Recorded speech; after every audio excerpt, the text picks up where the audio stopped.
a review of Twilight Breaking Dawn Part 1. If you were thinking about seeing Breaking Dawn and you're a 12-year-old girl, go see it. It's probably awesome for you. If you're a male of any age, only go see it if you're dating a 12-year-old girl. And if you're over 18 and you're dating a 12-year-old girl, there's something wrong with you.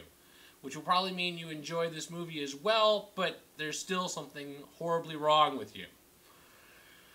Breaking Dawn gets us to the theater with the promise that we're finally going to get to see the Bella-Edward sex scene. They're married, so it's okay now, right? You know, doesn't matter that he's undead and that makes it necrophilia, and he's like 100 and she's like 18, so even if it is legal, it's horribly creepy. But you don't get to see it.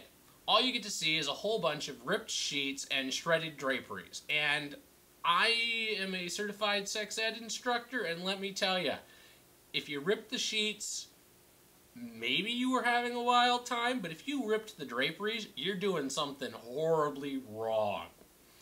Never in any of the sex I have ever had, and I've had some wild sex and said, hey, if you really want to put that there, we can try it. But none of those times did that ever involve draperies. If you're to the point that you're shredding the draperies on your first time out, you're doing something wrong, because you shouldn't have to go looking for that kinky of stuff until like 12 years in, when you're reevaluating whether or not your children have ruined your marriage. On the other hand, there's the marriage itself, and that was just a little creepy all on its own. Edward doesn't have any old relatives, so I've got to imagine if you're sitting on Bella's side of the church, you're thinking to yourself, what's with this Edward dude's family? Are they all from like Hollywood and have the world's greatest plastic surgeons and makeup contracts? Because whatever they're rubbing on their face to stay so young, I should be hitting some of that. I figure that the only possible explanation, if you're one of the humans who's not in on the whole Edward's a vampire secret, is that you're sitting there thinking these people must be the world's largest consumer of baby placenta and are just coating it on their face to say so young. And speaking of babies, Bella's having one, which is basically the only plot point of this entire movie, is that Bella's having a baby and that makes her friend Jacob very mad.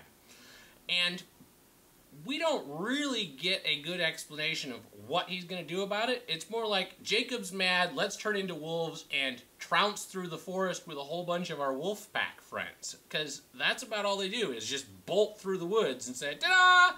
Here's this action scene, let's play some music and show some pretty scenery. And yeah, that was about all there was to it. But I have real questions about, what do you do with this half-vampire, half-human baby? Like, what does the thing eat? Because even though we know that Edward's a vegetarian vampire, we've seen what happens when Bella cuts her finger and his friend practically jumps up to eat her. I mean, what's this baby gonna do? Is it like, does it drink milk? Does it drink blood? What does its teeth look like when it's sucking on those bits that it would be sucking on? I'm telling you, if I were Bella, I would be investing in a bottle feeder, because there is no way I'd be letting a little baby vamp do any of the things that little babies are supposed to be doing around those areas. And just, I'm telling you, this movie leaves me with way more questions than it did answers, and none of the questions are worth paying $10 to go see. And if you're a guy, chances are you're going to see this with a very young girl who isn't ponying up either. So you're probably going to be out at least $30 to go see this movie, because you're going to need some popcorn and some gas and the 2 tickets, and then you're going to have to pay for the lawyers because she's definitely underage. Anyway, that's my review of Twilight Breaking Dawn Part 1. Apparently there will be a Part 2 in next November-ish, probably. And by then the actors will all be so old that there's no way that we'll believe that Edward is an immortal, and the jig will be up, because even though he's been through the 12th grade like 85 times, yeah, he ain't getting no younger.